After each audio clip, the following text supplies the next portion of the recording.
எல்லாருக்கும் வணக்கம். இது என்னோடய யூடியூப் சேனலு. எனக்கு தெரிஞ்சதை நான் பேசுகிறேன். அதுக்கு உங்களுக்கு எல்லாம் பிடிச்சிருந்தா எனக்கு சப்போர்ட் பண்ணி என்னை சப்ஸ்கிரைப் பண்ணுங்கள். எனக்கு தெரிஞ்ச அளவுக்கு நான் பேசுகிறேன். தப்பு இருந்தால் சொல்லுங்கள், திருத்திக்கிறேன். நான் பாட்டு ஹிட்டு அப்படிங்கிறது எப்படிங்கிறது எனக்கு தெரிஞ்ச அளவுக்கு நான் சொல்கிறேன். எக்ஸாம்பிள் சொல்கிறேங்க. 96 96ன்னு ஒரு படம் வருது. அதில் விஜய் சேதுபதி திருச்சியாக நடிச்சிருக்கிறாங்க. அந்த படத்தில் ஃபஸ்ட்டு பாட்டு வாகாய் வாகாய் வாழ்கிறேன் பாட்டு வருது. எல்லாத்துக்கும் பிடிச்சது, கோடி பேர்த்துக்கு பிடிச்சிருக்குது, பல கோடி பேர்த்துக்கு. அதில் நானும் ஒருத்தன். அந்த பாட்டு அந்த படம் அப்படியே தெலுங்கில் ரீமேக் ஆகுது. அதாவது ரீஷூட் பண்ணி எடுக்கிறாங்க. அதில் தெலுங்கில் எந்தளவுக்கு படம் ஓடிச்சுன்னு தெரியல. அதில் சமந்தா நடிச்சிருந்தாங்க.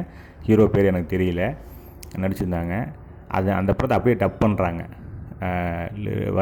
வரிகள் மட்டும், வசனத்தை மட்டும் தமிழில் அப்படியே டப் பண்ணுறாங்க.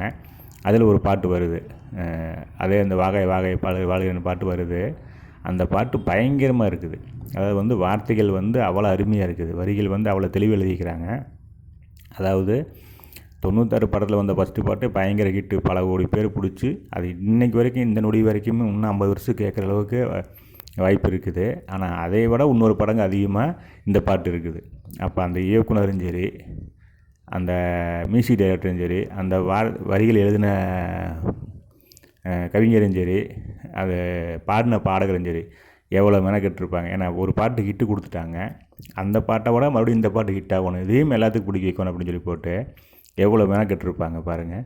இதுதான் ஒரு பாட்டோட ஹிட்டு. ஒரு மனுஷனை ஒரு எதிர்பார்க்குறத சாதிக்க வைக்கிறது அப்படிங்கிறது, நம்மளை மறுபடியும் மேலும் மேலும் திருப்திப்படுத்துறது அப்படின்னு ஒன்று இருக்குது பார்த்தீங்களா. என்னை பொறுத்த வரைக்கும் இந்த மாதிரி பாட்டுக்காக உழைச்சி நம்மளை கேட்க வைக்கிற அவங்களுக்கு எல்லாத்துக்கும் ரொம்ப ரொம்ப நன்றி. எனக்கு தெரிஞ்ச அறிவுக்கு நான் சொல்கிறேன். இது உங்களுக்கு ஓகேன்னா பார்த்து சொல்லுங்க.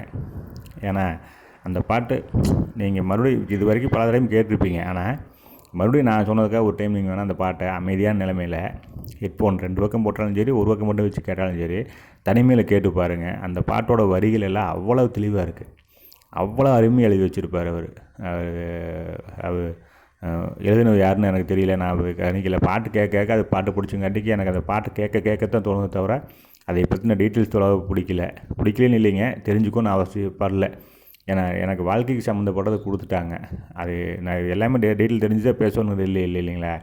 அவர்களுக்கு அது மியூசிக் பண்ண இசையமைப்பாளருக்கும் சரி, அந்த வேலை வாங்கின டைரக்டர் பிரேமுக்கும் சரி, அதை பாட்டு பாடின பிரதீப் அவருக்கும் சரி, ரொம்ப ரொம்ப நன்றி.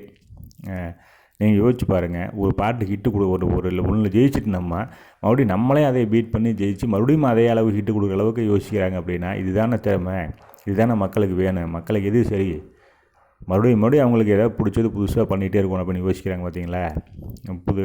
நான் ஒரு ஹிட்டு கொடுத்துட்டேன், 1 மார்க் வாங்கிட்டேன், மறுபடியும் 101 மார்க் வாங்குறது எப்படின்னு ஒருத்தர் முயற்சி பண்ணி அதில் ஜெயிச்சும் காமிக்கிறார் அப்படிங்கிறது பிரேமுக்கு சல்யூட்டுங்க. எனக்கு தெரிஞ்ச அறிவுக்கு நான் சொல்கிறேன். நீங்களும் யோசிச்சு பாருங்கள். நம்ம ஒரு விளையாட்டு போட்டியில் விளையாடுறா, அதில் ஜெயிச்சுட்டா மறுபடியும் அடுத்து ஜெயிக்கிறதுக்கு என்ன அப்படின்னு தோனி யோசிப்பார் இல்லைங்க. அது மாதிரி அவ்வளோ அருமையாக இருக்குது. எனக்கு ரொம்ப ரொம்ப பிடிச்சிருந்தது. அதை நான் உங்கள்கிட்ட பகிர்ந்துக்கணும்னு ஆசைப்பட்டேன். இதில் ஏதாவது என் மேலே குறைந்தா சொல்லுங்கள், நான் திருத்திக்கிறேன். போக சரி பண்ணி பண்ணுறேன். சரி பண்ணி தப்பை திருத்திக்கிறேன், தவறை திருத்திக்கிட்டு நான் சரி பண்ணி பார்க்குறேன். உங்களோட ஆதரவு எனக்கு ரொம்ப தேவைப்படுது. தயவு செஞ்சு சப்ஸ்கிரைப் பண்ணி எனக்கு சப்போர்ட் பண்ணுங்கள். எல்லோரும் நல்லா இருக்கணும். வாழ்க வளமுடன், வாழ்க நலமுடன்.